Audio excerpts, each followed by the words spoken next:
Em 1973, pessoas passaram mal dentro dos cinemas, sessões foram interrompidas, ambulâncias foram chamadas, padres protestaram e jornais tentavam entender se aquilo era arte, blasfêmia ou histeria coletiva.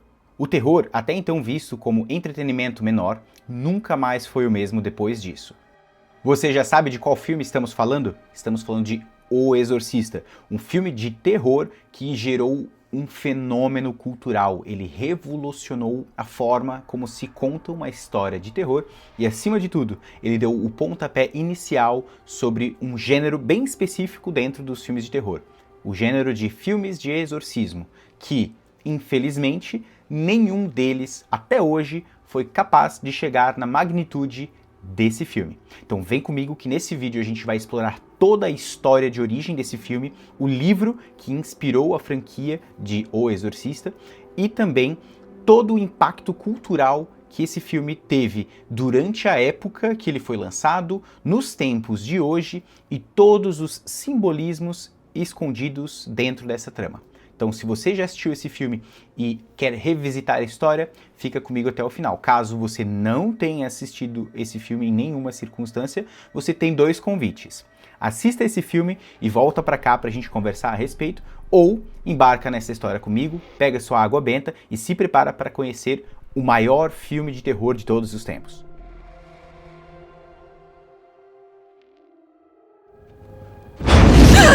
Quer alguma coisa? Bom, O Exorcista é um filme de 1973, inspirado no livro de mesmo nome, O Exorcista, escrito por William Peter Blatty. Inclusive, esse autor esteve presente durante a construção narrativa do filme. Ele participou ativamente ali na escrita do roteiro. Então, eu acho que esse é um exemplo de como fazer uma boa adaptação. Você ter o autor da obra original presente faz com que a fidelidade seja mais respeitada, né? Então, isso pode ser resultado do sucesso também, né? Porque o livro já tinha sido um sucesso, então isso acredito que também tenha impactado bastante no sucesso do filme também. Mas esse filme não é apenas um filme de terror, ou um filme muito assustador, um filme profano. Ele é muito mais do que isso, né? Ele debate fé, ele debate psicologia, ele debate vários temas muito profundos que está, sim, explícito nesse filme através de camadas essas que a gente vai perceber durante a construção dos personagens principais. Mas antes que eu me aprofunde um pouco aqui, eu quero contar a sinopse para você. O filme acompanha Regan MacNeil, uma garota de 12 anos que vive com sua mãe, Chris, uma atriz bem-sucedida em Washington. Aos poucos, Regan começa a apresentar comportamentos estranhos, mudanças bruscas de personalidade e sintomas que desafiam qualquer explicação médica. Chris percorre hospitais, exames e especialistas em busca de resposta racional para o que está acontecendo com sua filha. Porém, todos os procedimentos são feitos corretamente, mas nenhum deles oferece alívio real para o sofrimento de Regan. Paralelamente, acompanhamos o padre Damien Karras, um jesuíta e psiquiatra que vive uma profunda crise de fé, agravada pela culpa e pelo luto após a morte de sua mãe.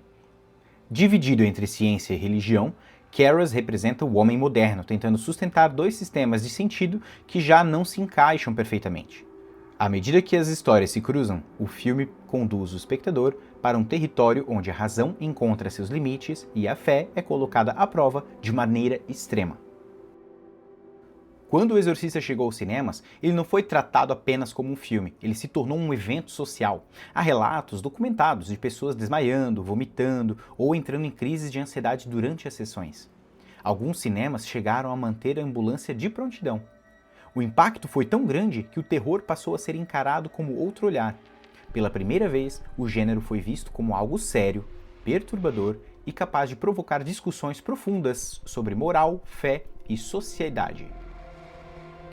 Diferente de muitos filmes da época, O Exorcista se baseia em um livro inspirado em caso real do exorcismo ocorrido nos Estados Unidos no final da década de 40. E isso muda completamente a natureza do medo apresentado. O terror não vem do impossível, mas da inquietante sensação de que aquilo poderia de fato acontecer. A direção de William Friedkin reforça essa sensação ao adotar uma abordagem fria, quase documental. Não há trilha sonora constante guiando emoções, nem sustos fáceis. O medo se constrói no silêncio, na espera e no desconforto. A câmera observa, registra e se recusa a suavizar o que está sendo mostrado. O impacto cultural do filme é tão profundo que mesmo quem nunca assistiu reconhece suas imagens e ideias. O tema do exorcismo se tornou um subgênero inteiro do terror, mas poucos filmes entenderam o verdadeiro segredo de O Exorcista. Ele não assusta pelo demônio, mas pelo que ele revela sobre o ser humano. Para quem já assistiu o filme, talvez essa parte não seja tão interessante agora do vídeo, porque eu vou literalmente contar o filme inteiro, né? Tem pessoas que vão falar assim, então eu prefiro ver o filme. Joia, assista o filme e caso queira vir aqui assistir o vídeo comigo, seja muito bem-vindo. Aqui a gente vai contar a história do filme e comentar alguns pontos interessantes sobre simbolismos, metáforas, minha compreensão, meu entendimento, minhas considerações referentes à obra, né? E eu quero trazer alguns paralelos sobre essa interpretação que a gente vai ter durante o filme, sobre as camadas desses personagens, sobre o que se trata, de fato, o filme O Exorcista, quem é o exorcista aqui do filme, que é o título do filme, né? A gente está falando sobre o Padre Karras, estamos falando sobre o Padre Merrin, que a gente vai introduzir daqui a pouco, eu quero também trazer algumas considerações referentes ao livro, né? As diferenças sutis entre a obra original e a adaptação, né? Qual que é melhor, qual que é pior. Acredito que não tem pior aqui, né? Porque ambos são considerados obras-primas dentro dos seus gêneros, tanto na literatura quanto no cinema, né? Inclusive, quero apontar aqui o meu descontentamento com a Academia do Oscar, né? Porque o filme foi indicado a 10 Oscars e levou apenas 2. Vocês acreditam que tiveram a ousadia de tirar uma categoria naquele ano específico, que é de efeitos visuais? Tiraram a categoria, ela não existia, porque sabiam que esse filme com certeza estaria levando o seu terceiro Oscar e acabou que eles tiraram. Então ninguém ganhou e provavelmente quem ganharia era esse filme. Eu acho que aqui nos mostra como a academia vê com maus olhos o terror, sendo que é um gênero que ele é tão abrangente, né? Que ele não tem apenas essa proposta de ser um filme de assustar apenas de forma barata, como a gente vê hoje muito nos cinemas que eu chamo de cinema de shopping center, né? Que é aquele tipo de filme que é feito assim, ó, tu tá passando no cinema, né, dando uma voltinha no shopping, opa, tem um filme de terror aqui, vou ver. Bah, aquele filme que te assusta, parece um parque de diversão, cheio de sustinho barato, gratuito, mas com uma história tão vazia quanto um pires, não te traz nenhum tipo de reflexão, nenhum tipo de profundidade. Veja, o que eu tô falando aqui agora não é uma crítica direta a esse tipo de terror, tá? Porque também é válido, né? A gente tem... É um produto, né? Lembrando, sempre, filmes são produtos. E todo produto tem o seu público. E nem todo filme tem a obrigação de te fazer refletir, ser aquele filme contemplativo. Não é isso, tá? Mas veja que esse tipo de filme, né? Ele acaba contaminando muito o imaginário popular das pessoas sobre o que é um bom filme de terror, né? E eu acredito que, assim, à medida que as pessoas vão refinando os seus gostos e refletindo sobre as obras que eles vão vendo, as pessoas também se tornam mais exigentes com relação a esses produtos. E, quando o público é exigente com relação ao produto, o estúdio tem que trabalhar de verdade para entregar um bom produto. E eles já estão bem acostumados a trabalhar naquele feijão com arroz simples, que agrada uma boa parte, traz muito dinheiro para o estúdio, porque o filme de terror tende a ser mais barato. Então eu acredito que esse tipo de conteúdo, esse tipo de mídia, na minha opinião, ele acaba poluindo, vou deixar entre várias aspas, né, o poluindo, esse nicho. E esse nicho acaba sendo muito mal visto na hora de premiações grandiosas, né? Veja, tem pessoas que entendem como O Sexto Sentido não se aplica como um filme de terror, porque estão acostumadas a acreditar que o filme de terror ele tem que ter susto, tem que ter monstro, tem que ter aberrações, tem que ter violência. E não é isso. O terror ele está em várias camadas. O Sexto Sentido é sim um filme de terror, que também aborda espiritualidade, espiritismo, com uma forma muito bonita. Por que o terror tem que ser feio? Entende? Essa é a questão. Não existe essa regra, né? O terror ele é um gênero muito subjetivo, né? E o medo também. Então, existem pessoas que vão ver esse filme aqui e olhar, cadê o horror? Cadê o medo? Cadê? Eu não me assustei. Achei esse filme muito lento. Achei esse filme muito arrastado. É justo você pensar isso. E tá tudo bem. Mas entenda que esse filme, quando você vai assisti-lo, tem que entender que esse filme foi lançado em 1973, onde não existiam filmes de terror, né, desse porte, com esse calibre e com essa coragem que esse filme teve. Esse filme teve muita coragem de expor as coisas que ele expõe aqui, da forma como é feito, tá? E ele não é à toa que ele revolucionou, né, o cinema do horror. Então, seria muito prepotente da pessoa olhar e falar assim, esse filme não tem nada demais. A pessoa está sendo muito prepotente, né? Porque está desrespeitando uma obra do seu tempo, né? Você não pode pegar esse filme e comparar com filmes de terror de hoje em dia, que na minha opinião ainda ele dá um pau na maioria esmagadora dos filmes de terror de hoje em dia, tá? Mas se você é aquela pessoa que gosta mais do filmezinho tipo A Freira, que tem uns pulinhos o tempo todo de sustinho, monstrinho gritando, sustos baratos, jumpscare gratuito, aí com certeza esse filme não é pra ti, cara. Tá tudo certo. E tá tudo bem, né? Mas você me dizer que esse filme aqui é ruim ou que ele não assusta, não é só uma heresia, né? É ignorância mesmo, né? A pessoa optou por ignorar uma questão de vários fatores, né? A época em que ele foi feito, o impacto dele, né? Então, é isso. Agora a gente vai entrar de fato na narração da história, eu vou contar o filme todo. Seja muito bem-vindo para ficar aqui comigo. E no final a gente faz mais algumas considerações. Então vamos embora.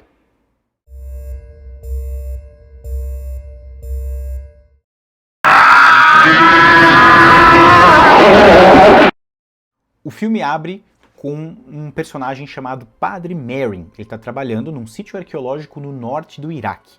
Você já vê aquele ambiente quente, árido, seco, né? Onde ele está ali trabalhando, juntando algumas peças de coisas antigas, em ruínas de templos antigos, onde de repente um garoto o aborda e fala: Padre, encontramos algo que, né, necessita da sua atenção. Quando ele se aproxima, ele vê uma espécie de buraco, como se tivesse algo literalmente escondido, não pelo tempo, mas que foi escondido na época em que aquele templo, aquele local de fato era habitado.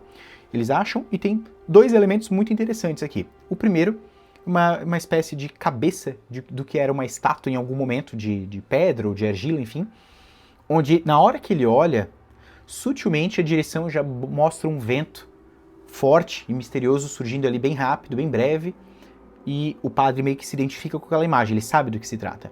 E o outro arqueólogo que está ali com ele pega um brasãozinho de prata, uma espécie de pingente, um colar, e fala: olha aqui, ó, esse é o colar de São José. Aí fica estranho, porque esse amuleto aqui, de São José, ele é cristão. E a cabeça daquela entidade que ele viu ali, que a gente vai entender depois durante o filme, que se chama Pazuzu, ou Pazuzu, né? Essa entidade não é cristã, nem sequer nunca foi referenciada na Bíblia, é algo muito mais antigo, né? Por que essas coisas estão em conjunto? A gente vai desenrolar sobre isso durante o vídeo aqui, tá? Mas aqui você já percebe que o Padre Merrin, ele tá meio chocado com aquela informação, ele já é um senhor de idade. É engraçado porque ele é interpretado pelo Max von Sydow, que aqui na época ele tinha 44 anos, mas através de um trabalho impecável de maquiagem, eles fizeram ele ficar ali com pelo menos uns 70 anos e uma maquiagem muito convincente, né? Você vê que ele tá com dificuldade de andar, ele já é um senhor de idade e tal, aquela imagem que ele viu ali deixou ele meio perturbado das ideias, né? Então ele vai para uma espécie de feira, onde está tendo ali o pessoal comendo, tal, ele tá tomando café, ele toma uns comprimidos que ele abre ali, que deve ser tipo para acalmar ele e tal, e depois ele reflete um pouco, ele volta até perto daquele local onde eles encontraram aquele monumento, e ali você já percebe que a atmosfera muda. Tem uns guardas armados ali na região, uma galera que parece que protege aquele lugar. Me lembrou muito o filme A Múmia, de 1999. Se você já viu esse filme, deve estar lembrando que o local onde tem a tumba de Imhotep, da múmia lá, né? É um lugar que é protegido, é abandonadaço, assim, né? Templos em ruínas, mas ele é protegido por guerreiros daquela região que não deixam que ninguém violem a tumba, né? Aqui parece que esses caras também estão ali meio que protegendo, porque o lugar me parece amaldiçoado. Essa é a sensação que transmite, através daqueles ventos meio misteriosos, uns cães brigando aleatoriamente ali, mostrando uma fúria meio incontrolável, uma atmosfera meio estranha, e ali, nessa caminhada do Padre Merrin, ele encontra uma estátua enorme, parece um corpo humanoide, com uma cabeça de fera, meio leão, meio cão, né, um par de asas, assim, uma uma mistura, né, esquisita dessas criaturas, e com uma serpente enrolada no corpo dele, apontando para frente em forma fálica, né? Fica bem esquisito. E a direção, obviamente, muito competente, coloca eles em contraplano, assim, né? Tipo, a estátua aqui e o Padre Merrin aqui, como se eles fossem adversários. Essa é a interpretação que a gente tem aqui, né? A imagem do cristão e do que a gente pode considerar pagão na visão cristã, né? Então, corta, vamos direto para Washington. E em Washington, nós somos apresentados a personagem Chris, que também interpreta uma atriz, né? Ela é uma atriz renomada, de sucesso, tá trabalhando ali num filme junto com um amigo dela, que é o diretor, produtor, enfim. E ali a gente já vê como ela tem um nome de prestígio, tem dinheiro, é uma pessoa famosa, conhecida, ela tá em tabloides, revistas, tudo mais. Inclusive, a gente, através dessas matérias, a gente descobre que ela é divorciada, né? Ela e o ex-marido, de fato, tiveram um divórcio meio conturbado e ela ficou com a guarda da filha, que é a Regan, interpretada pela Linda Blair. Aqui a gente já tem uma outra atmosfera, né? A gente vai aqui pro ocidente, onde tem uma atmosfera mais calma, mais tranquila. Você vê o relacionamento da Chris com a Regan bem tranquilo. É uma mãe e filha onde elas se amam, tem carinho, tem respeito uma pela outra. Aí a gente começa a perceber umas sutilezas do filme quando a gente percebe que a Regan, por ter uma mãe que é atriz, ela não é ausente no fato de não ser uma mãe presente, mas ela trabalha bastante, né? Então agora sem a figura paterna, ela precisa, né, se dobrar. Então, volta e meia ela delega algumas tarefas para os seus funcionários na casa, né? Então tem um homem que trabalha ali como meio que como chofer, né? E uma moça que atua como uma babá. Tem uma senhora que cuida da cozinha e tudo mais. E talvez esse afastamento fez com que a Regan tenha buscado uma espécie de isolamento, mas nada daquela fase emo do jovem, nem nada disso. Ela vai lá pro porão, um porão onde está decorado com algumas coisas de meio de conto de fada, tem umas imagens no fundo que você percebe que é a Chapeuzinho Vermelho e Lobo Mau, tem João e Maria, umas coisas bem infantil mesmo. E do nada, ela conversando com a filha, ela encontra um tabuleiro Ouija. Aqui que começa a nos entregar pistas do que vai acontecer para o futuro, né? A Regan fala que tem passado bastante tempo ali interagindo com um personagem chamado Capitão Howdy. E o Capitão Howdy, aparentemente, é um amigo imaginário, um amigo que ela fez a partir do tabuleiro Ouija. Ele responde, interage com ela. E ele fala coisas para ela que são meio estranhas. A própria personagem Regan não deixa claro tudo o que ele quer dizer para ela, né? A mãe pergunta, o que ele vem dizendo? A própria Chris pergunta para Regan, né? O que esse Howdy fala com você? E ela fala, coisas. Ele fala coisas, mas enfim. E fica no ar. Só que olha só que curioso. Quando a Chris vai botar a Regan para dormir, a gente vê que ela tá com uma revista, que é dessas revistas de fofoca, né? De celebridades, e tá lá sobre o divórcio. Tem uma foto da mãe, da filha na capa, assim, né? E tem uma frase escrita bem pequenininha ali, falando o tal do nome do pai, que é a primeira vez e única vez que é mencionado no filme, Howard. Então, Howdy parece até uma abreviação carinhosa para Howard, né? Então, tá, mas o pai dela é vivo, então ela tá contatando espíritos, né? Através do tabuleiro Ouija, e o pai dela se comunicando? Não. Zero relação. Mas vocês vão entender depois a importância desse nome, que não é explorado depois no futuro do filme, mas depois tudo se conecta de uma forma tão bem escrita que eu acho sensacional. Então, beleza, aqui a gente apresentou esses personagens que são bem importantes para a trama e tudo mais, e agora a gente vai falar um pouquinho sobre um personagem que também tem uma relevância muito grande aqui, que é o Padre Karras.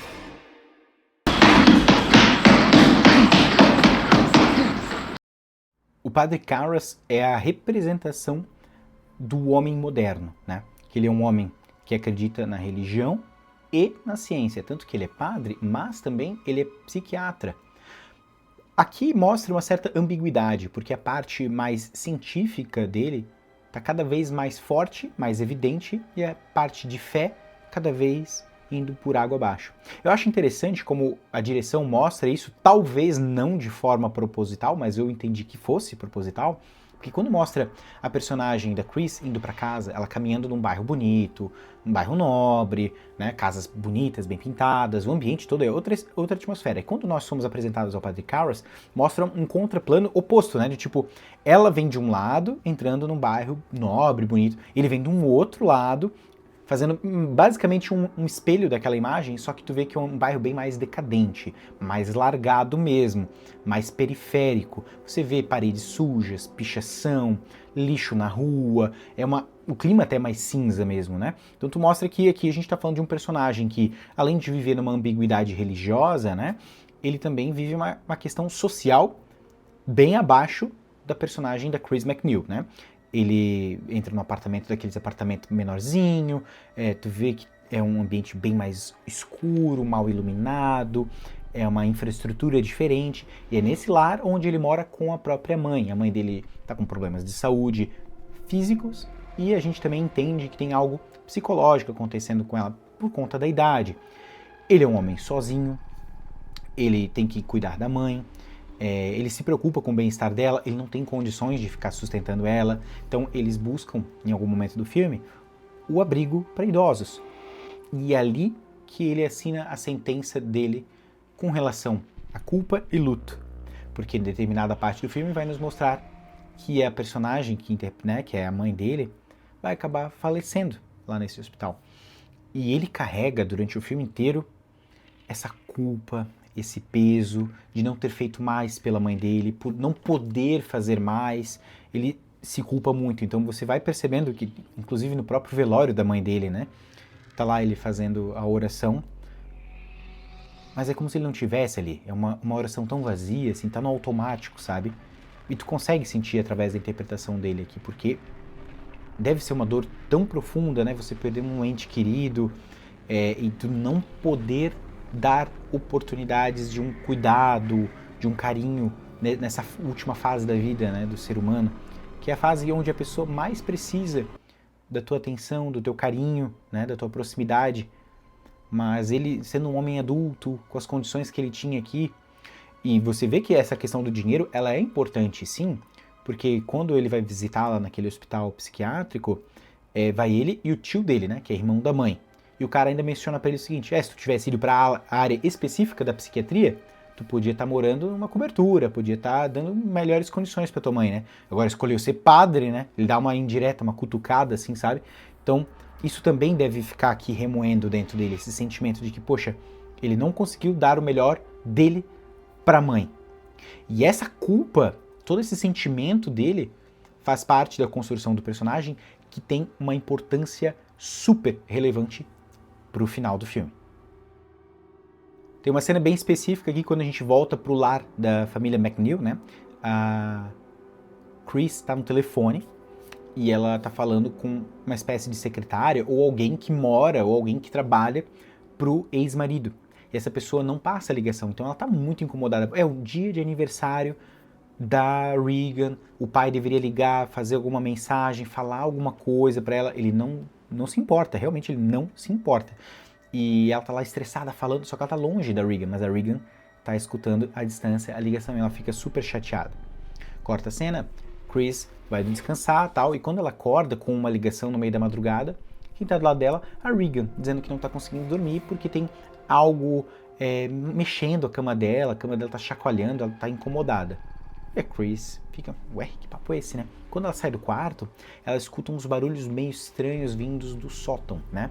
Um barulho meio como se fosse de ratos, de coisas se arrastando, né? Ela fica um pouco incomodada.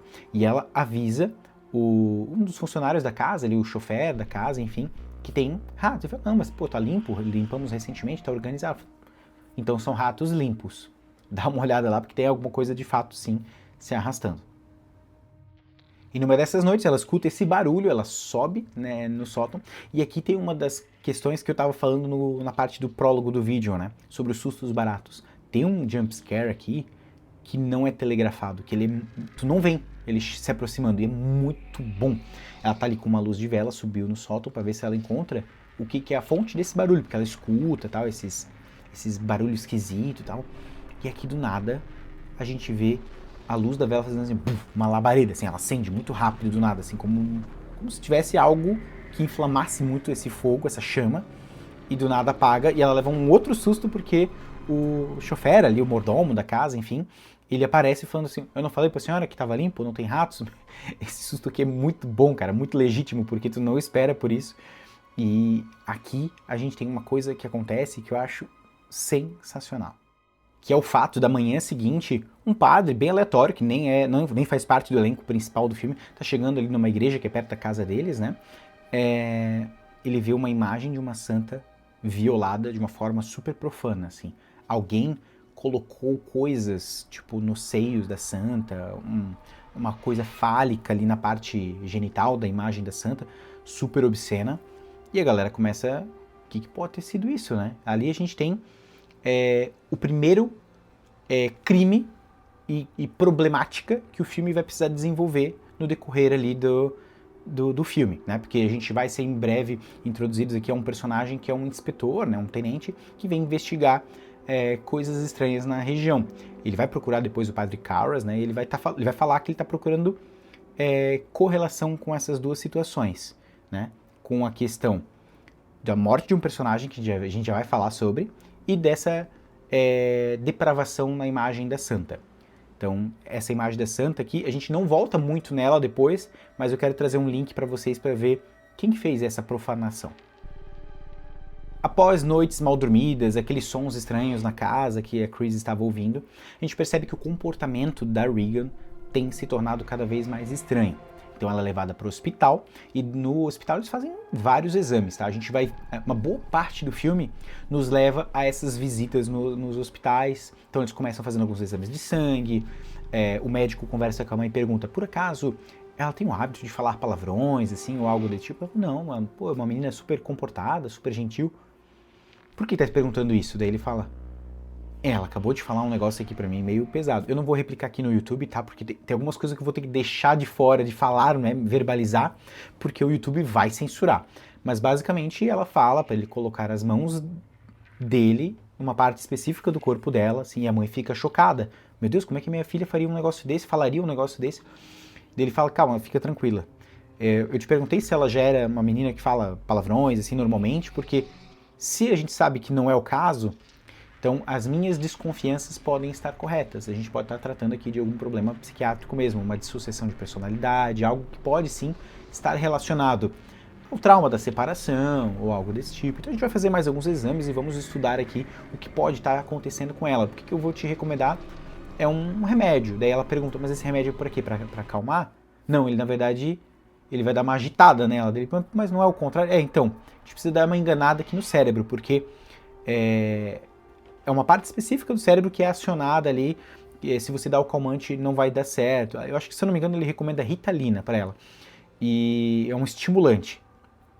E nesses exames, enquanto a direção nos mostra a Chris conversando com o médico, também mostra a Regan lá sendo atendida por enfermeiros e tal. E ela está sendo muito agressiva, muito estúpida, muito grossa. E tem uma cena específica que ela está olhando assim pro nada, e daqui a pouco pisca uma imagem de algo muito esquisito na tela, assim. Uma imagem de um rosto meio humano, mas meio bestial, uma imagem bem demoníaca mesmo. Mas é um frame muito rápido. Então, ou seja, nos transparece que algo sobrenatural pode estar acontecendo. E quando eu digo pode estar acontecendo, é que para muitas pessoas que não viram o filme, eu fico pensando nisso, né? Lá em 1970. Ou quem leu o livro na época, ou quem estava lendo, o livro mais, tá, do que o filme, mas numa boa parte do filme é construído como se fosse, tipo, será que de fato isso é real? Será que tá acontecendo mesmo algo sobrenatural aqui com a Regan? Ou a gente tá vendo algo como um problema psiquiátrico, né, um problema psicológico, que pode estar criando esses transtornos, e isso também é assustador se tu parar pra pensar, né? Uma pessoa que tá sofrendo com isso não consegue discernir se aquilo é real ou não, mas para ela é real. As visões, né, essas dores no corpo, essas coisas, cara, isso deve ser absurdo de assustador. Então, imagina você ter o seu pior pesadelo, aquela noite onde você dormiu, teve um pesadelo horroroso, mas que durante aquela noite você não teve certeza se aquilo era sonho ou é realidade.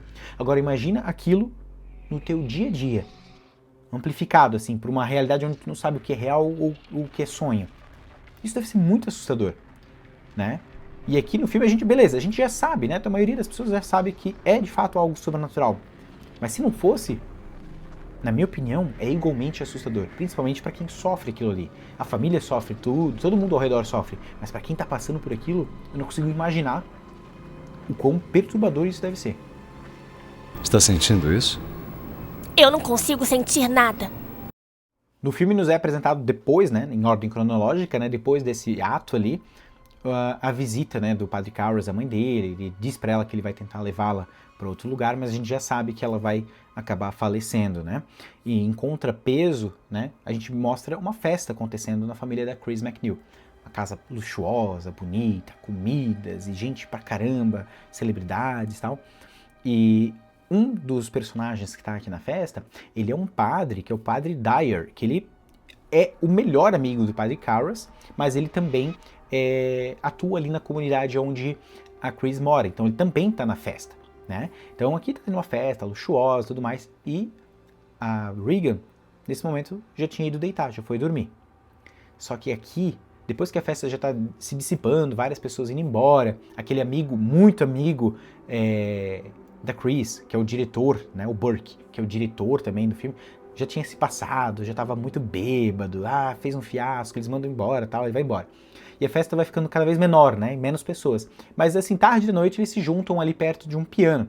E é essa cena do piano que ela, com certeza, é uma das cenas mais memoráveis do filme, onde eles estão ali se divertindo, falando bobiça, tocando piano e cantando. Daqui a pouco a Regan desce as escadas com uma cara super apática e do nada ela olha para uma das pessoas que está ali na festa e ela solta a seguinte frase: "Você vai morrer lá em cima."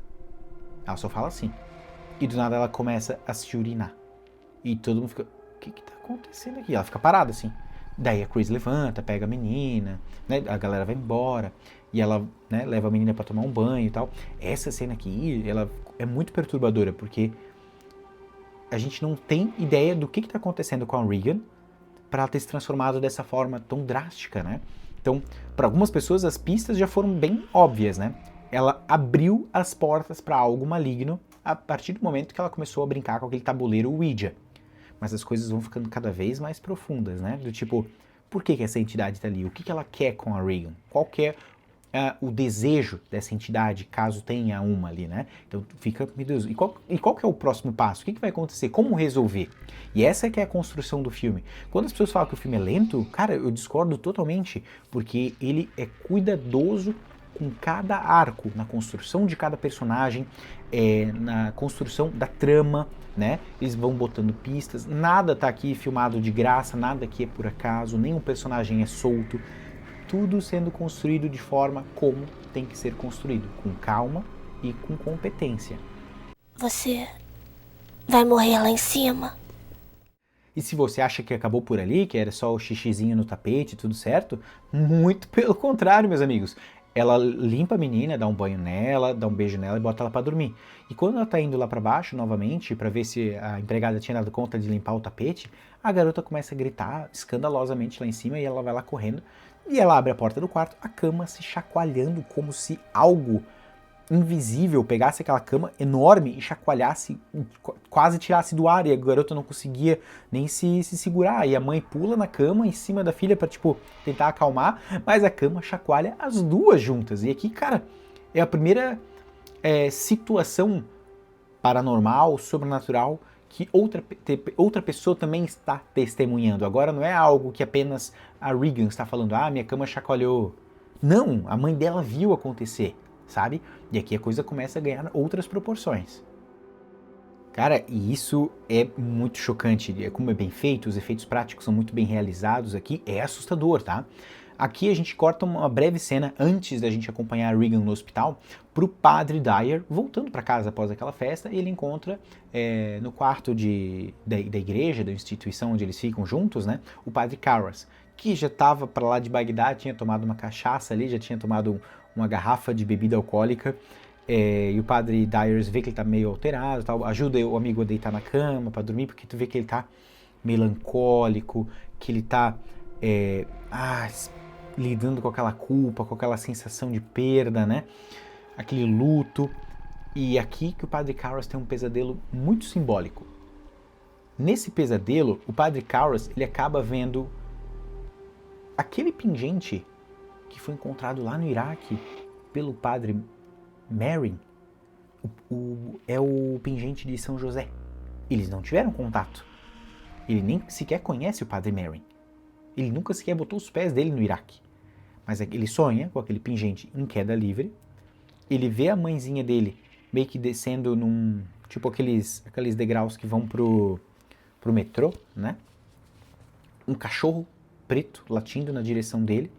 E do nada um vislumbre bem breve do rosto daquela criatura que a Regan também viu lá no hospital quando estava assim. É a mesma entidade. Que a gente vai depois entender que essa entidade é a mesma que está possuindo aos poucos a Regan, Pazuzu, ou Pazuzu. A pequena Regan novamente está sendo submetida a exames bem invasivos no hospital, né? Tem um momento específico aqui que eu tenho certeza que deve ter dado uma aflição e uma agonia em tanta gente no cinema. Aquela cena que eles botam alguma coisa aqui no pescocinho dela, uma agulha, fura a pelezinha dela, espirra sangue. Nossa, que cena agoniante, assim. E é uma cena que mostra a tentativa falha da medicina em tentar descobrir ou entender o que está acontecendo com a garota. Eles fazem radiografia, tudo mais, e nenhum desses exames aponta nenhum tipo de anomalia ou tipo de doença cerebral, algo desse tipo. Então eles ficam muito perdidos, né? E essa jornada da medicina tentando investigar de fato é o que deixa a gente ainda mais frustrado. Nada é encontrado, nada, nenhum sintoma, nenhuma doença, nenhum tumor, nem nada. É tudo psicológico. E o tempo todo, olha que curioso, a gente tem uma santíssima trindade aqui, né? A medicina, da ciência, da razão, tem a fé, que é a religião, a espiritualidade, né? E tem a psiquiatria, que ela é vista aqui como algo no meio do caminho, que inclusive é a profissão também do Padre Karras. Mas sempre que a Chris pergunta para os médicos, será que eu devo levá-la num psiquiatra? Ele fala assim, não, você primeiro vai testar todos os recursos possíveis dentro da medicina, que se nada disso for, se tudo for descartado dentro da ciência, aí sim a gente pode ir para a psiquiatria. Ou seja, naquela época, eu acredito que até hoje, tá? Tem muitas pessoas que tratam a psicologia, a psiquiatria, como algo não científico, né? Parece que ciência tem que ser algo focado em biologia, aquilo que eu posso ver, aquilo que eu posso sentir, tocar, isso é ciência. Psiquiatria não é. Bem interessante. Mas chega um determinado momento em que já não tem mais esse poder de escolha, né? Porque os médicos são chamados, né, aquele médico específico que estava atendendo a Regan desde o começo do filme, é chamado até a residência dela por conta de uma coisa muito específica que estava acontecendo na casa.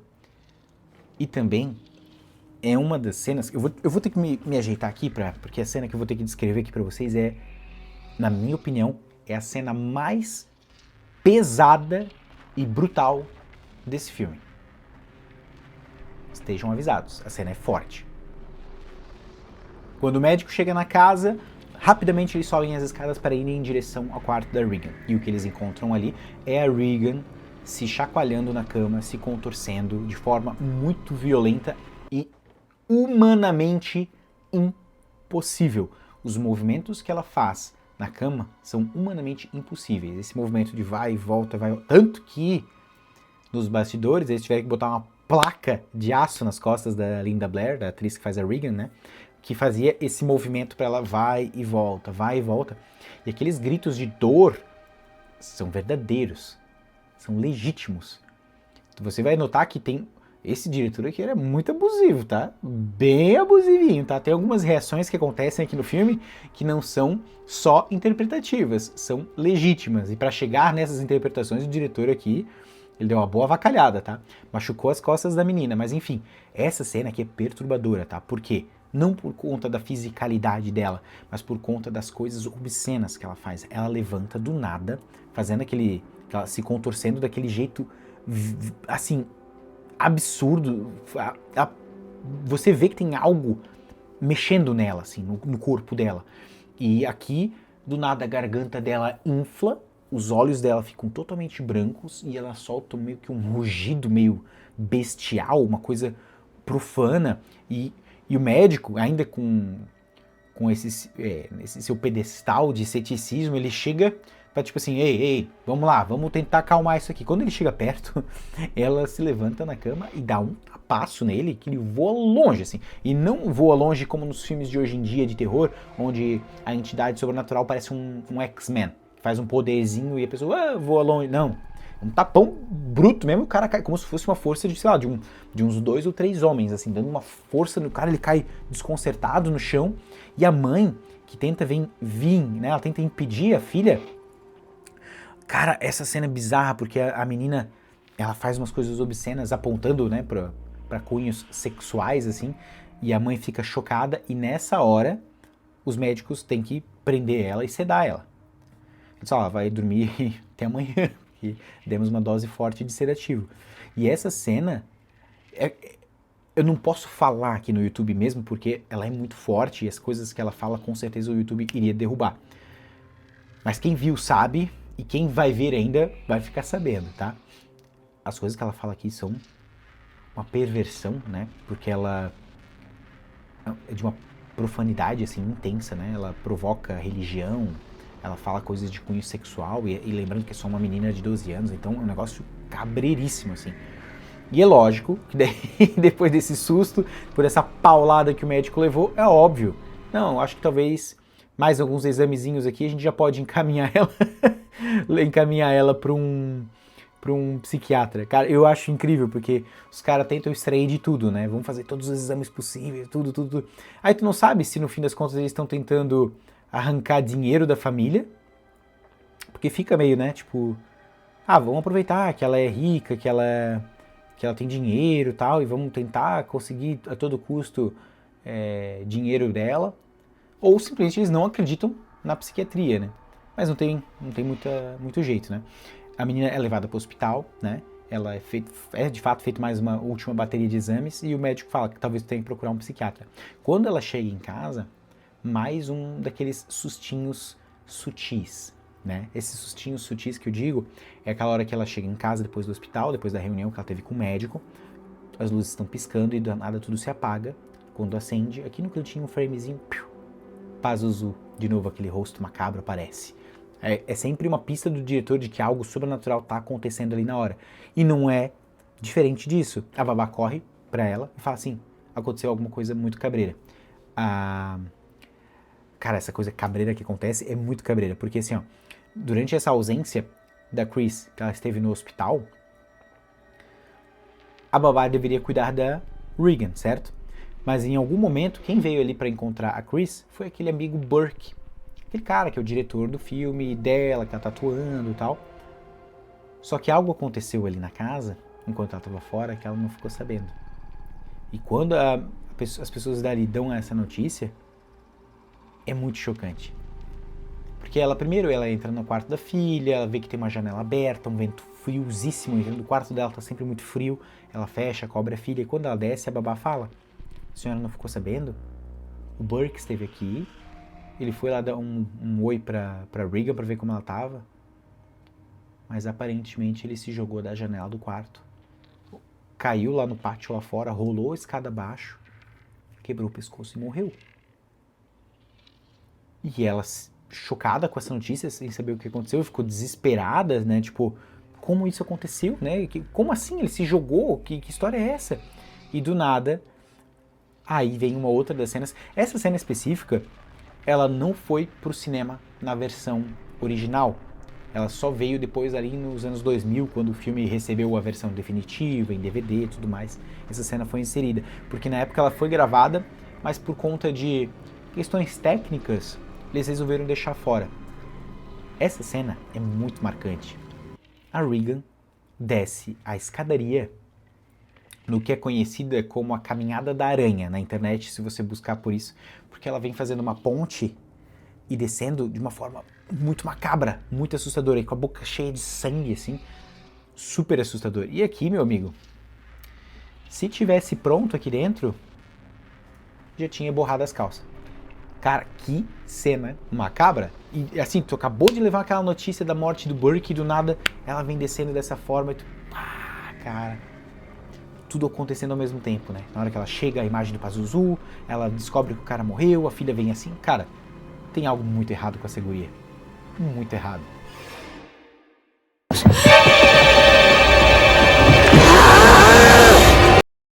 Como a medicina não deu conta, chamamos então um cara que ele é um psiquiatra. Esse psiquiatra também, não sei se é de fato um psiquiatra, ele veio com a ideia brilhante de fazer uma hipnose. Cara, eu não sou um profundo conhecedor em hipnose, mas é algo que não deve ser feito assim de primeira mão, de qualquer jeito. Eu acho que se isso de fato funciona e se tem alguém capacitado para isso, eu imagino que deve ter todo um preparo antes de simplesmente, vou fazer.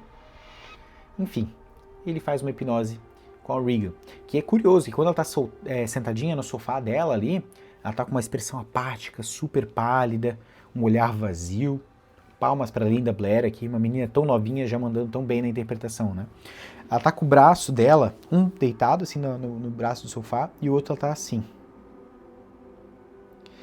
E se você prestar atenção na imagem da entidade Pazuzu, no começo do filme, é exatamente essa posição que ele fica com o bracinho direito. E ele aqui no meio da hipnose, falando para ela assim, tô falando com a Regan. Ela diz que sim. Você tem alguém dentro de você? Às vezes. Qual é o nome dessa entidade? A entidade não fala nada. Daí fala, então eu vou hipnotizar você e, além da hipnose que vou fazer em você, vou fazer também a hipnose com quem estiver aí dentro. Meu amigo, nessa hora, a expressão dela, ela olha, primeiro que ela dá um grito, tipo de dor, um grito de tortura, a expressão na hora dela muda, os lábios mudam assim, e ela dá um grito, parece um rosnado de um bicho, de um leão, de um cachorro, sei lá. E quando ela abre a boca, assim, dá a impressão que algo muito podre, de cheiro mesmo, deve ter saído emanado dela, porque a mãe e o médico que estavam presentes na sala, eles se afastam, assim, cara, tu quase consegue sentir o cheiro de uma coisa que você não tá vendo, só por conta da interpretação deles, assim, é como se aquilo que tá dentro dela, a maldade, uma podridão, algo ruim, está emanando. E eles já saem, ninguém fala do cheiro, nem sequer mostra isso pra gente, é algo interpretativo, mas parece que eles acabaram de mexer em algo podre, e aquela podridão está se manifestando através da Regan. E nessa hora, ela dá um olhar tão macabro e a transformação do rosto dela é diabólica, do nada a expressão dela muda e ela pega. Se eu não estou enganado, é que acontece muito rápido, mas parece que ela pega nas partes íntimas desse psiquiatra, assim, com força, assim, pra esmagar, né? E ele cai de dor e ela vai pra cima, daí o médico e a mãe tiram de cima, assim, um caos, uma bagunça no tapete, assim, uma insanidade. E a gente já corta pra mostrar o nosso Padre Karras tentando lidar da forma que ele poderia lidar com o luto, né? Tá correndo, fazendo exercícios e tal. E aqui nessa corrida que ele tá fazendo ao redor de um camping, que ele é apresentado pro personagem que ainda não tinha sido apresentado, que é o inspetor que tá cuidando da investigação da morte do Burke. Ele menciona pro Padre Karras que aquele homem, o Burke, ele morreu de uma forma meio estranha. Ele acha que aquela morte relacionada ao Burke pode ter sim algo relacionado à bruxaria ou algo maligno, porque a forma com que o pescoço do Burke foi encontrada era pouco provável que tivesse sido relacionada à queda, né, da escadaria, porque o pescoço dele tinha girado em 360, assim, tipo, torcido mesmo. E o investigador acredita que a pessoa que fez aquela profanidade na igreja pode ter relação com magia sombria mesmo, né? E ter feito isso com o Burke também. Ele está investigando e tal, ele procura pelo padre por conta disso. E o padre fala, cara, eu não acredito nessas coisas e acho que não tem relação, não. Mas, enfim, o investigador pergunta, eu queria saber, né, você, no tempo que atendia ali as pessoas como psiquiatra, se tinha alguém, né, desses pacientes que tu atendia, que pudesse ter algum tipo de sintoma parecido, né, que pudesse ser o responsável por isso, né? De forma bem clara. Ele fala, se eu soubesse eu não poderia dizer, né? Por questões éticas do meu trabalho. Mas o investigador tenta, mas não consegue essa informação. Corta a cena, vamos lá para o hospital de novo, onde agora a gente está bem preocupado ali com o estado mental da Regan, por conta do ataque que ela, né, até então estava ficando cada vez mais violento, né, aquele ataque psicótico que ela teve, que a gente sabe muito bem que não foi psicótico. Porém, aquele conselho de médicos, primeiro eles levam uma bronca enorme da Chris, falando, pô, eu já gastei com um monte de médico que ninguém sabe me dizer o que minha filha tem, ninguém quer me ajudar. Ele fala assim, escuta, a senhora se considera uma pessoa religiosa? Não. A sua filha também? Não. Por quê? A senhora já ouviu falar sobre exorcismo? Daí ela, não, como assim? Daí, bom, vamos lá. Não é uma prática comum. Nós aqui da Academia de Médicos, nós também não acreditamos. Porém, a gente acredita muito no poder da sugestão, né? O que isso quer dizer? Quer dizer que se a pessoa que está do outro lado acredita estar possuída por uma entidade maligna, o tal do exorcismo pode acontecer por conta desse poder da sugestão, né? Uma figura religiosa pode trazer algum conforto, algo desse tipo para essa pessoa. Mas para quem acredita, né? Bom, a Chris já está aqui, né?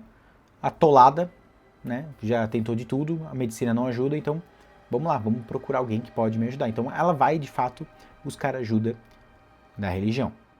Porém, antes mesmo dela buscar essa ajuda da religião,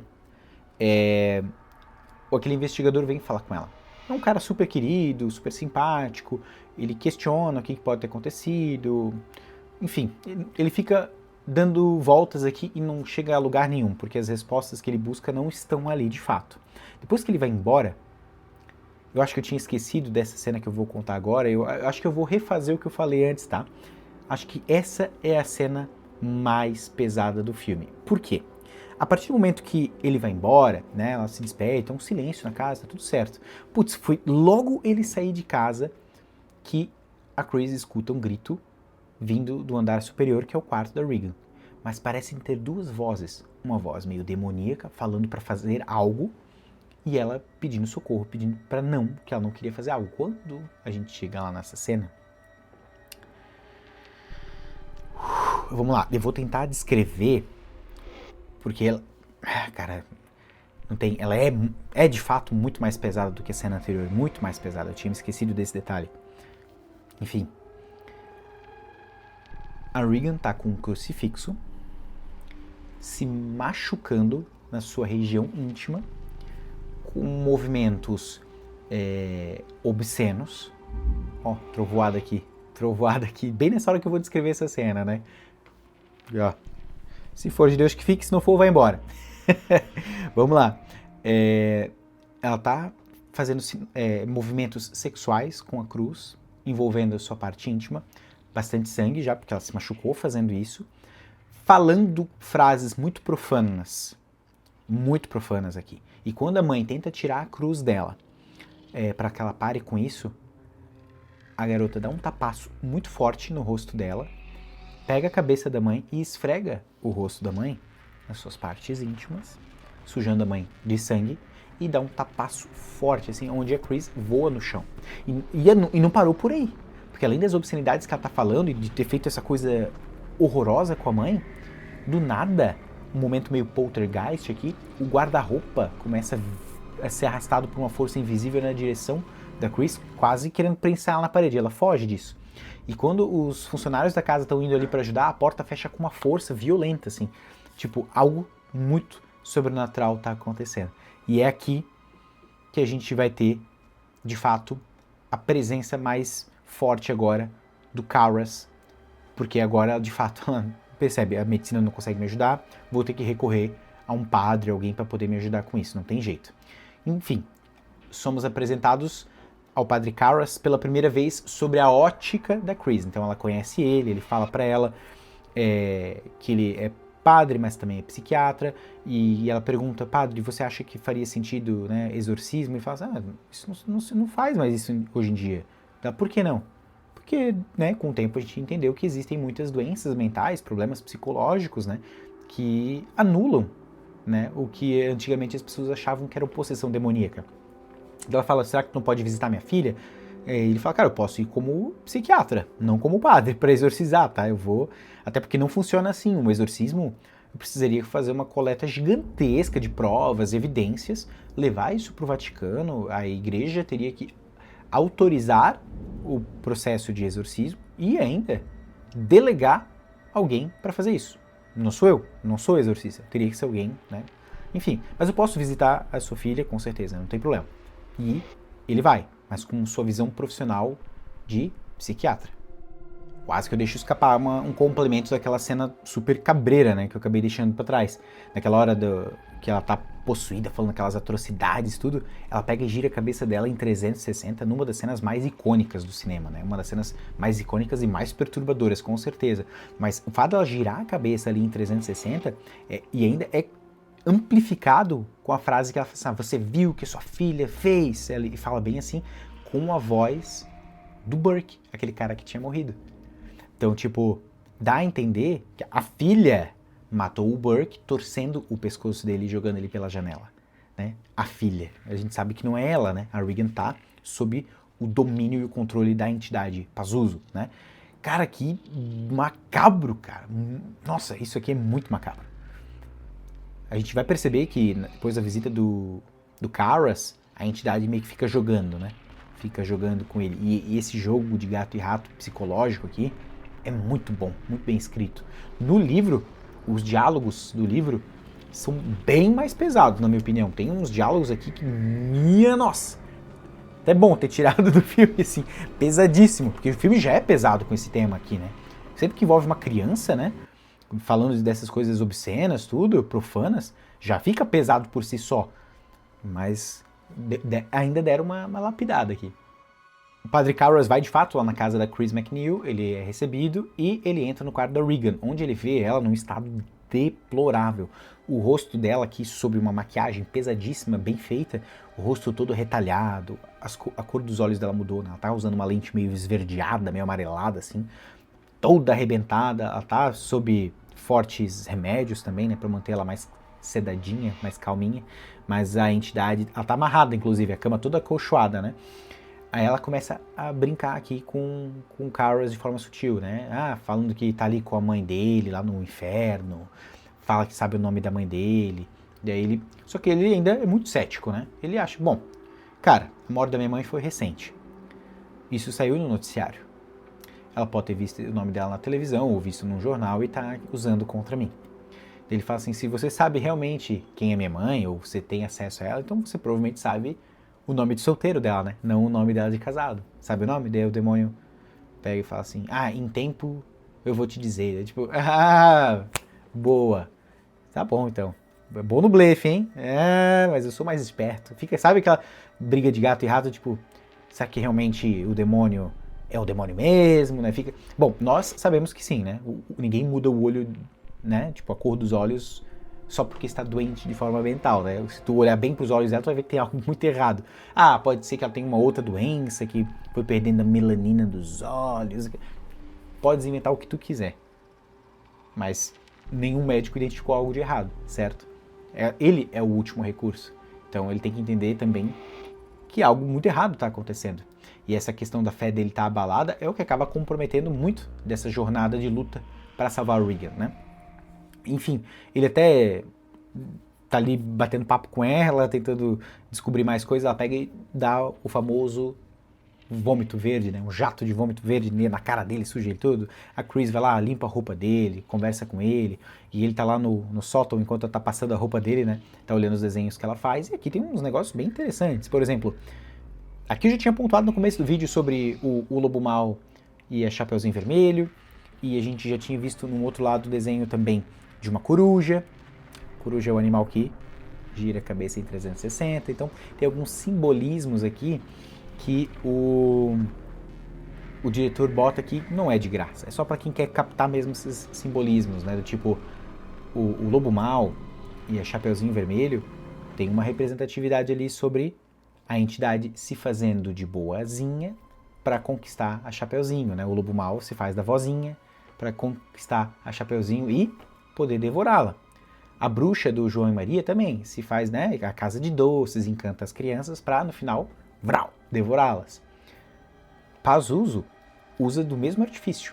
Ele usa o nome Howdy, que deixa mais parecido com o nome do pai, ausente da Regan, para se fazer de amiguinho, fala coisinhas que advertem, coisas proibidinhas, aos poucos vai ganhando carinho, espaço e qual o objetivo? Chegar até ela, certo? Mas nesse ambiente aqui, também a gente pega uma outra questão. A Regan brincava com umas argilas, com umas coisinhas, que ela fazia uns bonequinhos, inclusive ela faz um bonequinho aqui que lembra muito ele é uma ave, né? Mas que lembra muito o Pazuzu, pelas asas, assim, né? Mas não é essa a questão é o seguinte, essa mesma argila, essa mesma arte que ela tá fazendo ali, né? Parece a mesma matéria-prima que foi usada para violar a imagem daquela santa na igreja. Acho que ali a entidade já estava agindo através desses pequenos transes que a Regan fica, né? Que às vezes ela fica, vai e volta, né? Então nem sempre ele fica presente ativamente. Mas como a igreja é ali da região dela, muito provável que num momento dela sozinha foi lá e aprontou, né? E ele pega uns desenhos também que são bem interessantes. Ele vê aqui um desenho de um leão com asas. Esse leão com asas pode ser também uma das representações do Pazuzu, né? Que tem aquela cabeça de fera. Pode ser um leão, pode ser um cachorro, mas ele tem asas, né? Inclusive na hora que ela reage sob a hipnose, ela dá um rugido que parece de um leão ou de um animal feroz, né? Muito, muito interessante esses simbolismos que o diretor bota ali, que não são gratuitos, né? São pistas que não fica ninguém falando sobre. Isso é mostrado para o espectador absorve e vai montando as peças sozinho. Isso é legal, é não brincar com o intelecto do espectador, não te faz de bobo, sabe? Ele não duvida da tua inteligência. Tu pegou a pista, pegou. Ela vai engrandecendo na obra. Vai falar, olha que legal, pista. Não quer dizer que ela precisa disso para contar a história. Ela só enriquece a história. Eu acho isso aqui sensacional. O padre Karras, então, vai simular um exorcismo. Ele quer ter provas, coletar provas para levar para a igreja para ver se de fato a gente pode ou não fazer esse ritual, né?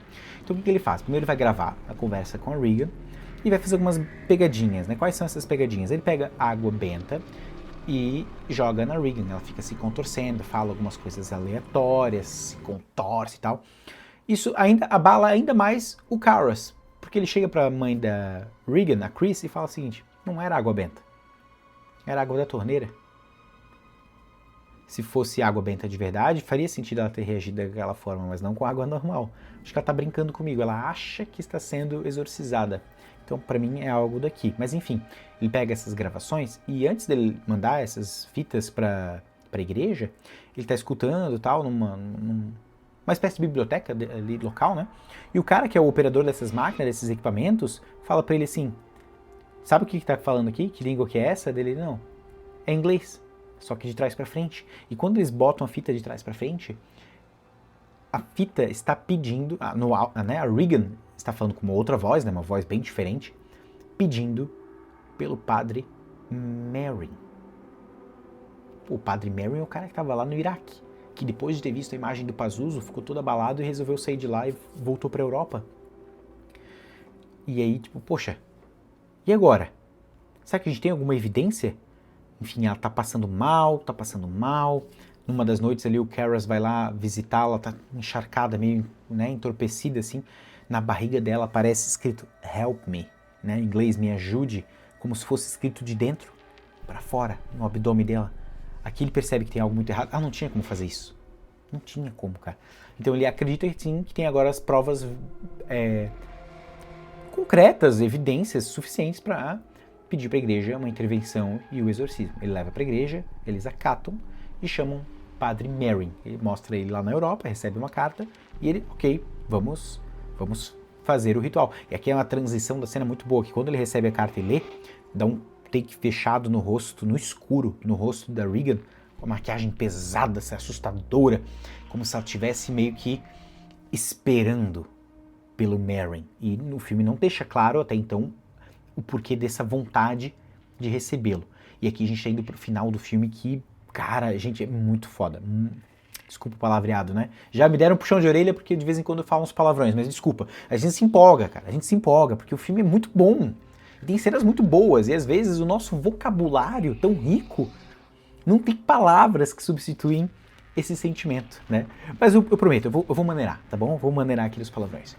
Enfim, o Padre Merrin chega numa das cenas mais icônicas do cinema. Ele chega de táxi na frente da casa, a casa mal iluminada, com um postezinho de noite escuro, aquela luz projetada em cima dele.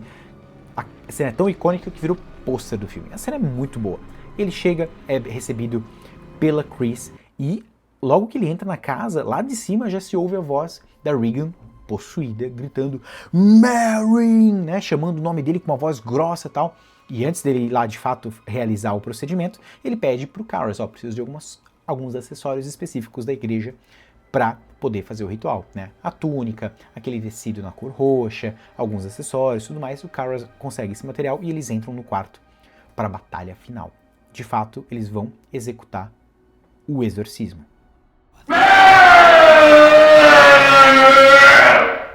A luta aqui é muito intensa, é uma batalha espiritual muito forte, porque Merrin sabe que a entidade que ele está lutando aqui é uma entidade que é velha, conhecida dele. Eles começam um ritual, lê o livro, né, sagrado, a Bíblia, os dois lendo juntos, ela falando coisas profanas, provocando o Kharas, ela cospe aquela gosma verde no Padre Merrin, que ele limpa e continua, ele ignora e vai dar-lhe leitura e oração, e a criatura dentro da Regan se contorcendo e gritando, aquela coisa fica intensa, você se cansa junto, mas não se cansa porque o filme tá chato e tá moroso e tá cansado. Chega. Não, cara, tu fica cansado junto, como se tu estivesse participando do ritual, assim. A construção disso, a direção disso é muito bem feita, né? A maquiagem na menina tá horrível, mas horrível no bom sentido. Não horrível de mal feita, tá horrorosa de feia, ela tá feia. Bota uma linguana pra fora, tá diabólica mesmo, assim, sabe? Aí do nada a cama começa a chacoalhar, daqui a pouco a cama começa a levitar como se algo invisível erguesse a cama, fica na altura do peito deles, assim, um negócio muito, muito doido, muito bem feito, e ela continua falando aquelas grosserias, aquelas profanidades, o padre bota a mão na cabeça dela, se contorce, vomita de novo, aquela coisa vai ficando cada vez mais pesada, e o ambiente todo frio e escuro, como se aquele quarto não pertencesse mais ao nosso mundo, assim, porque lá fora é uma temperatura, ali dentro é outra. E curiosidade aqui dos bastidores é que eles deixavam um quarto com uma temperatura abaixo de zero proposital para provocar aquele, quando o corpo nosso está muito quente, né, a gente fala, sai o vaporzinho de frio, para que ali no quarto esse frio fosse legítimo, para que causasse essa sensação de desconforto nos atores mesmo. Então quem sofreu mais foi a Linda Blair, com certeza, porque ela fica muito mais tempo em cena, tá amarrada, tudo mais, tá só de camisolinha e os caras estão de roupa, né? Mas enfim, pauleira, a cena aqui é uma luta violenta e espiritual, e ela se contorce, a interpretação dela aqui tá absurda, e como se já não fosse evidente o suficiente que ela estava possuída, ela vai lá e de novo gira a cabeça dela em 360 na frente do padre agora, né, que não tinha visto ainda, e a gente tem um pequeno vislumbre do rosto sobreposto no rosto da Regan, que é o rosto da entidade, o Pazuzu ali, né. E cara, nessa luta, nesse confronto, do nada, o corpinho dela começa a se soltar daquelas amarras, sozinho, e ela começa a levitar, assim. Ela abre os braços, tem uma certa referência à crucificação, né? E ela vai flutuando, com os olhos todos brancos, assim, tudo branco no olho dela, e ela vai flutuando, assim. Numa das cenas do cinema, assim, mais incríveis de todos os tempos, assim. É muito bem feito. Tu não consegue ver defeito nessa cena. Isso ser feito em 1973 com os recursos da época, isso é cinema, meus amigos, isso é magia do cinema. E aqui a batalha fica constante, os dois repetindo a mesma frase, com força, com vigor, e aos poucos a entidade, né, Pazuzu, vai baixando, a garota, o corpo dela vai descendo de novo na cama, e eles continuam repetindo a frase, e naquela hora que tá ali falando, o padre já tá cansado e tá deitado no chão, assim, a gente tem um pequeno vislumbre de qual é a entidade de fato que ele tá lidando. E é curioso porque o filme inteiro nós estamos lidando com um demônio, ou no caso uma entidade demoníaca não cristã, né? A gente já está acostumado nos filmes de hoje em dia de exorcismo, sempre é um demônio específico da Bíblia, né? Conhecido no dicionário da demonologia, tipo, eu tenho esse dicionário aqui, ó, Dicionário dos Demônios, né? Se você pegar esse livro aqui da Dark Side, gente, o que tem de nome de demônio e participação deles em várias histórias bíblicas ou não é brincadeira, cara, é força. Só que esse demônio específico, Pazuzu, ele é um deus demônio, algo que não é convencional dentro da literatura católica, né?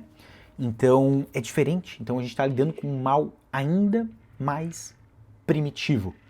E isso acho que é o que mais abala a fé desses homens, porque eles não estão lidando com um anjo caído, não estão lidando com Lúcifer, eles estão lidando com algo desconhecido. É uma entidade de muito tempo antes do cristianismo. E aqui a gente tem um pequeno vislumbre dele aparecendo. A mesma estatueta lá do Pazuzu, do começo do filme, ela aparece aqui. E a menina meio que como se tivesse entregue, né, pra entidade, assim, numa cena tão bonita, cinematicamente falando, assim, um vislumbre tão bonito. E, enfim, aí ela acaba desmaiando, eles amarram ela de novo, e eles vão um pouco lá pra fora, pra falar, agora a gente tem que respirar um pouco, pra voltar pro ringue aqui, pra outra batalha, porque não vai acabar agora. A batalha é só o começo. E nisso, o Carlos acaba voltando pro quarto ali pra ver como a menina tá, e ele vê a mãe dele, né, no lugar da Regan. E fica provocando ele, ele fica muito puto, muito brabo, e o Merrin entra no quarto e fala assim, cara, talvez tu não possa participar aqui do ritual. Tás muito comprometido emocionalmente, não vai dar boa. E ele sai do quarto mesmo. E o padre Merrin vai lá, toma aquele remedinho dele de novo, porque ele já sabe qual é a entidade que ele está lidando. Né? É a mesma do começo do filme, que ele viu lá a estatueta. Né? Isso nos deixa entender que ele tem um passado e um histórico com essa entidade. A gente vai falar melhor sobre isso depois que eu terminar de contar a história aqui. Mas ele volta lá pro quarto. Só que fica um silêncio, e o Karras vai lá. Quando o Karras vai lá, ele encontra o padre morto na cama. Aí o padre Karras tenta socorrer ele, né? Bate no peito pra fazer aquela massagem cardíaca. E a Regan tá ali com aquela cara de possuída, dando aquela risadinha de sapeca, né? De serelepe. Esse demônio é serelepe, né? Cara, aqui ele resolve da forma menos ortodoxa do mundo, né? O padre Karras vê que o Merrin tá morto. Possuído pela fúria, ele pega a Regan, joga no chão e começa a dar porrada e sentar lenha no demônio. Vai exorcizar esse demônio na base da porrada, sim. Ele dá soco, e o demônio fica lutando ali contra ele. Daí ele pega e pede pro demônio, pegue a mim, não a ela, pegue a mim. E do nada ele olha pra frente, assim, ele vê um vislumbre de um rosto, o rosto da mãe dele, bem rápido, bem breve, assim, quando ele olha pra janela. E nisso os olhos dele mudam. Quando os olhos dele mudam, a Regan, que estava ali possuída ainda, né? Primeiro, antes de passar o demônio para ele, ela arranca um pingente que tem no pescoço dele. E esse pingente é o colar de São José, que a gente viu no começo do filme. Como foi parar ali, eu não sei. A gente vai falar depois. Mas para que ele fosse possuído, primeiro o demônio tira o pingente. Aí passa por ele. Quando os olhos dele mudam e ele percebe que está possuído, ele luta muito para não estrangular a Regan. Ele faz a mão assim, né? Ele luta. E quando o rosto dele muda para ele normal, o que ele faz? Ele pula pela janela, quebrando a janela, rola a escadaria abaixo e acaba morrendo.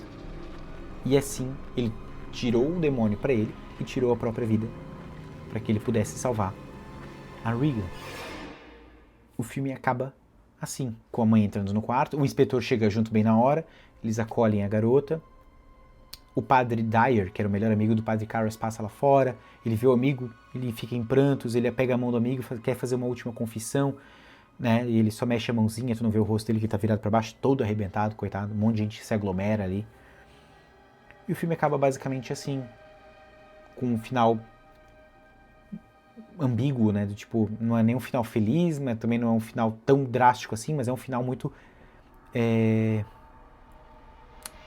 eu não sei que palavra usar aqui, mas é um final muito traumático, né, e triste, né, porque o padre Merrin morreu, o padre Karras morreu, ele precisou se sacrificar para salvar, e mesmo que o filme nos diga que a Regan não vai se lembrar disso, que ela não se lembra do que aconteceu, olha como é que ficou todo mundo que presenciou isso e se lembra, né?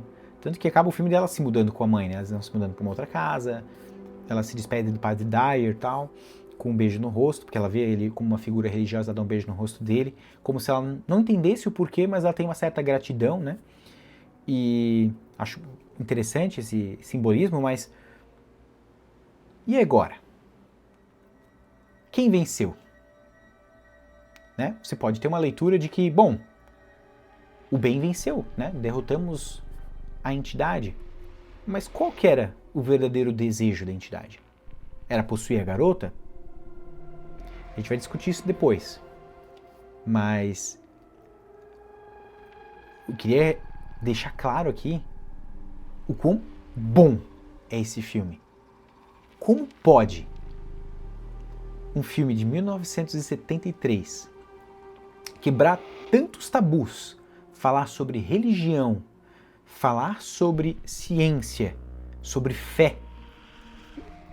Olha, usar uma criança de 12 anos, falar aquelas coisas obscenas, mostrar tudo isso na tua tela, escrachado. Não é à toa que o filme foi boicotado no Oscar, vários cinemas ele foi proibido. É um filme que, nossa, ele... Fora toda a mística ao redor da construção do filme, né? 9 pessoas que trabalharam na produção de alguma forma morreram, misteriosamente morreram. Uma pessoa envolvida na produção ali, possível serial killer. Cara, o filme parece que eles têm uma atmosfera do misticismo que circunda ele, que eu acho que deixa ele ainda mais poderoso, né? Mas não é à toa, eu vendo esse filme agora, depois de tantos anos, e ele ainda ser tão perturbador, é a prova de que esse filme é a obra-prima do cinema de terror até hoje. O Exorcista talvez seja o filme que melhor dramatiza o conflito moderno entre ciência, medicina e fé. E o ponto exato onde esse conflito se encarna psicologicamente é o padre Damien Karras. Nada no filme é gratuito, a entidade que habita Regan não escolhe seus alvos ao acaso. E o nome dessa entidade é Pazuzu. Pazuzu é uma figura da mitologia assírio-babilônica, surgida na antiga Mesopotâmia, região que hoje corresponde principalmente ao Iraque.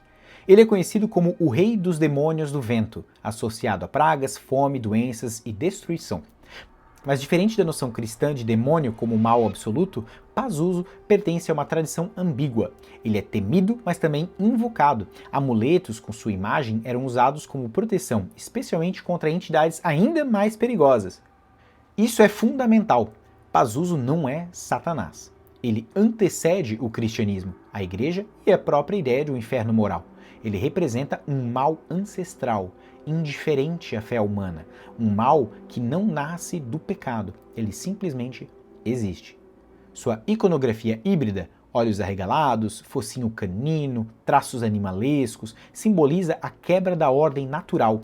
No filme, essas características surgem de forma fragmentada, quase subliminar. Pazuzu nunca se revela por completo porque ele não invade, ele se infiltra. Essa infiltração começa no Iraque, quando o padre Mary encontra sua efígie durante a escavação arqueológica. Ali o filme deixa claro que o mal não desperta, ele reconhece. O vento sopra, um confronto silencioso acontece. O destino está selado agora. Mas se Mary representa a fé inabalável, Damien Karras representa o homem da dúvida. Ele não é o padre da fé, ele é o padre do questionamento. Jesuíta, psiquiatra, intelectual, científico. Psicologicamente, Karras vive dividido entre 2 sistemas de sentido, a fé herdada e o pensamento crítico moderno. Ele não consegue sustentar nenhum dos 2 por inteiro. A relação com a mãe é o núcleo de sua fragilidade. Ele sente que a abandonou. Quando ela morre, ele não perde apenas a mãe, perde o chão simbólico. A culpa se transforma em autopunição e o desejo inconsciente de redenção. É exatamente aí que o Pazuzu encontra espaço. O filme não opõe ciência e religião de forma simplista. Os médicos fazem tudo certo, exames invasivos, protocolos rigorosos, mas não conseguem aliviar o sofrimento nem oferecer sentido. A ciência diagnostica, mas não significa. Já a psiquiatria surge como um ponto onde a medicina perde a ilusão de controle total e Karras entende isso melhor do que ninguém. Karras é a ponte viva entre esses mundos. Ele observa Regan como sujeito, não como monstro. Percebe dissociação, regressão, linguagem simbólica, mas também entende que há algo ali que excede qualquer explicação clínica. O filme nunca fecha essa ambiguidade, porque o terror nasce exatamente dessa zona cinzenta. Pazuzu compreende isso desde o início. Ele não fala com Regan, ele fala com Karras. Ele o provoca, o humilha, chama-o de porco sem fé. Não como um insulto, mas como diagnóstico. O plano nunca foi possuir uma criança. O plano sempre foi destruir homens de Deus. Quando Pazuzu diz que dia excelente para um exorcismo, e ele afirma aquilo como isso nos uniria, ele não está falando de Regan. Ele está falando de si mesmo, de Merrin e de Karras. O exorcismo não é uma ameaça para o demônio, é a culminação de seu plano. O gesto final de Karras deixa isso claro.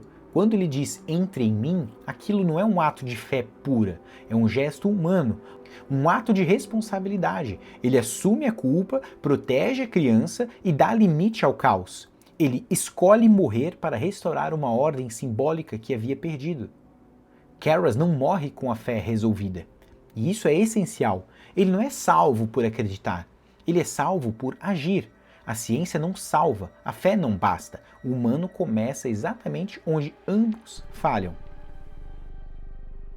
E essa é uma leitura muito poderosa, porque a gente entende que desde o início o plano né, de Pazuzu não era possuir uma garota aleatória e vou ser mal, sou um demônio serelepe, não. A gente percebe que as intenções dele sempre foi confrontar Merrin desde o começo.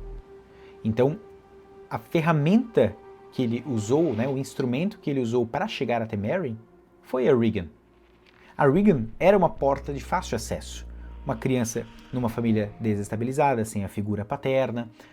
Ela brincou com o tabuleiro Ouija, o que pode ter facilitado o acesso dele. Poderia ter sido qualquer criança. A Regan aqui não é especial. Ela é apenas uma ferramenta das várias que ele poderia ter usado. E ela não foi escolhida porque tem algo nela diferente, não.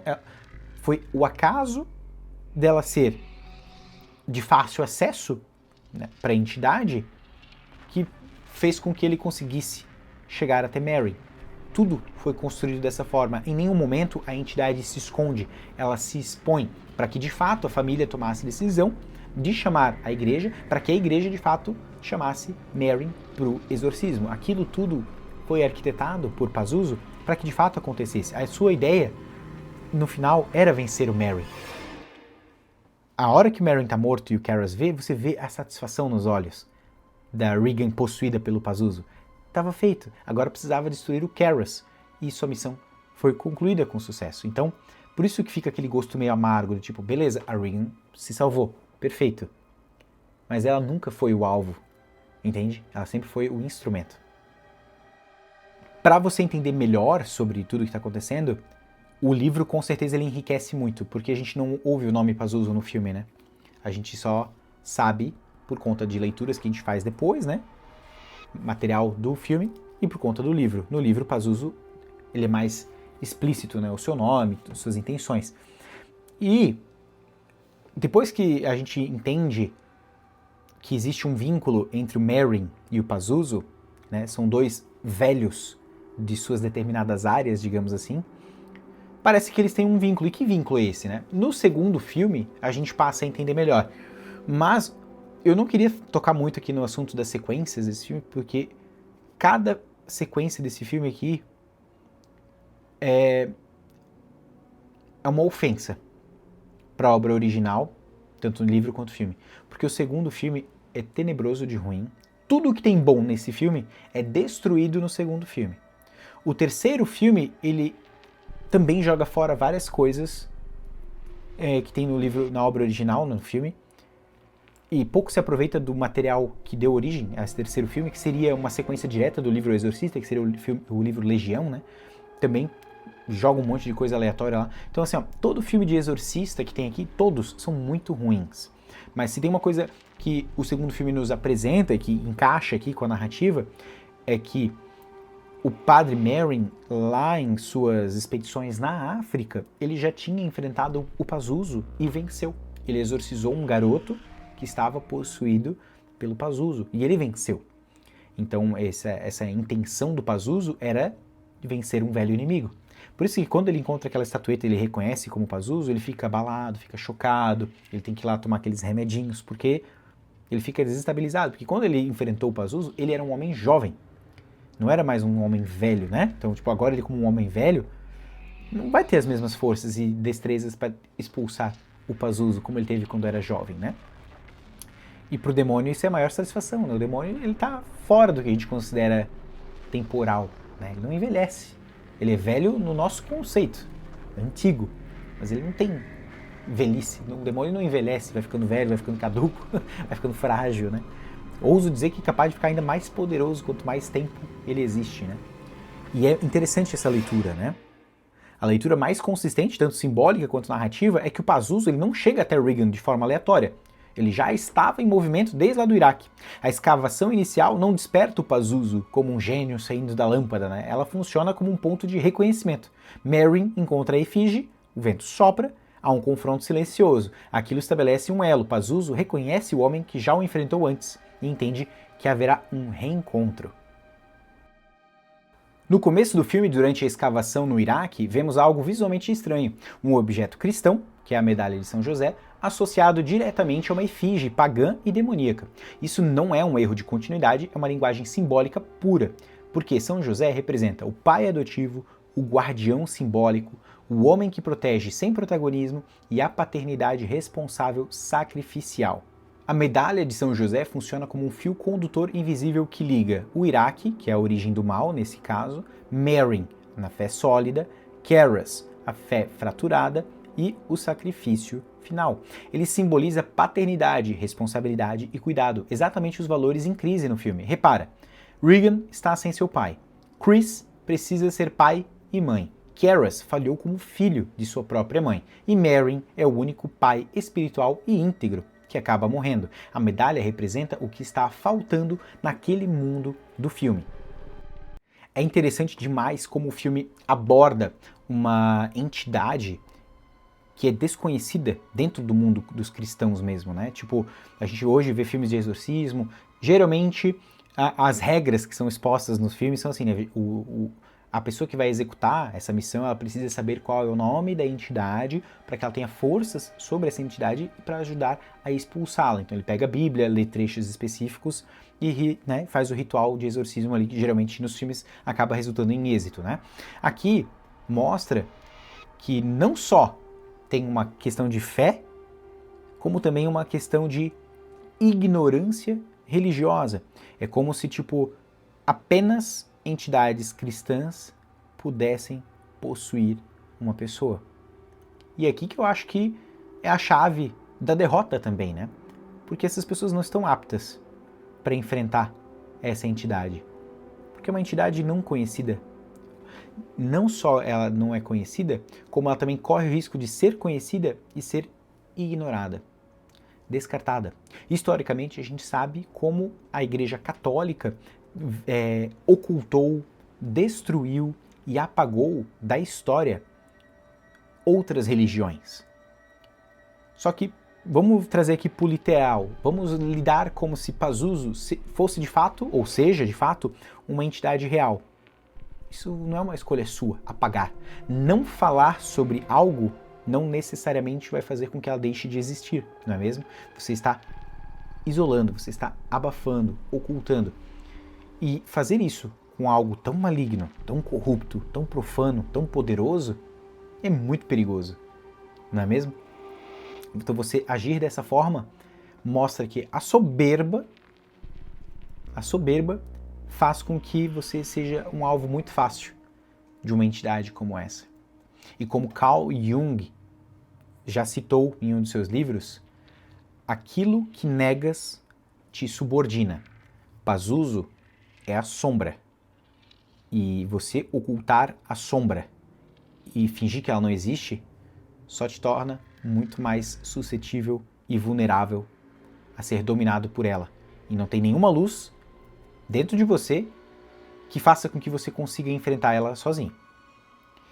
E essa eu acho que é uma das mensagens do filme. O mal aqui não foi derrotado. Ele literalmente conseguiu o que ele queria. Ele derrotou o Padre Keras, derrotou o Merrin. E tanto faz se a Regan sobreviveu ou não para a entidade. Ela nunca foi o alvo dela. O negócio dela era abalar a fé das pessoas, mostrar o quão poderosa ela é. E você pode entender que, talvez com a morte do Kharas, a entidade pode ter sumido. Mas cá entre nós, matar um demônio jogando ele pela janela é pouco provável, né? Você conseguiu fazer com que ele tenha saído do corpo da menina. E agora ela se afastando daquele tabuleiro e fugindo desse ambiente, talvez ela tenha chances de nunca mais ser possuída por uma entidade como essas, né? Mas é aquele negócio, quem sabe? Nem sequer é o interesse da entidade, né? Então eu acho que isso enriquece muito a trama. A gente tem aqui um final diferente daquele final clássico de o exorcista deu tudo de si e deu certo o ritual. Pronto, expulsamos o demônio, derrotamos o demônio. Não é assim, cara. E eu acho que isso que é massa. Um filme com um final muito mais ambíguo, mais duvidoso, mais cinza, né? É um filmaço. É uma obra-prima mesmo. Então é isso, meus amigos. Eu espero que vocês tenham gostado desse vídeo. Eu fiquei muito satisfeito em revisitar essa obra. Eu estava lendo o livro antes de gravar, porque eu queria ter uma experiência ainda mais imersiva, né? Então, o filme e o livro, eles andam de mãos dadas, tá? Tem algumas diferenças, com certeza, mas o filme é tão redondinho, tudo tão bem feito, tudo tão enxuto, não tem nada que você precise tirar nem pôr. O filme é perfeito, um filme 10 de 10, recomendo que você veja esse filme. Caso você não tenha visto, mesmo que tenha visto esse meu vídeo aqui agora, sabe, toda a história, agora, poxa, vale a pena ver o filme? Vale a pena. A trilha sonora, a ambientação, as atuações, tudo aqui é perfeito. Veja esse filme. Caso você tenha ficado até aqui, gostou do vídeo? Então peço que você deixe seu like. Se você caiu de paraquedas aqui nesse canal e ainda não é inscrito, te convido a se inscrever. A gente traz semanalmente vídeos aqui com resenhas e análises sobre simbolismos, metáforas, interpretações, e a ideia é trazer mais e mais vídeos com mais frequência. E para isso, preciso da ajuda de vocês. Compartilhem esse vídeo, comentem aqui embaixo o que vocês acharam do filme, curiosidades, o que vocês acharam também do vídeo, né, se vocês estão gostando desse formato, e a gente se vê no próximo vídeo. Até mais!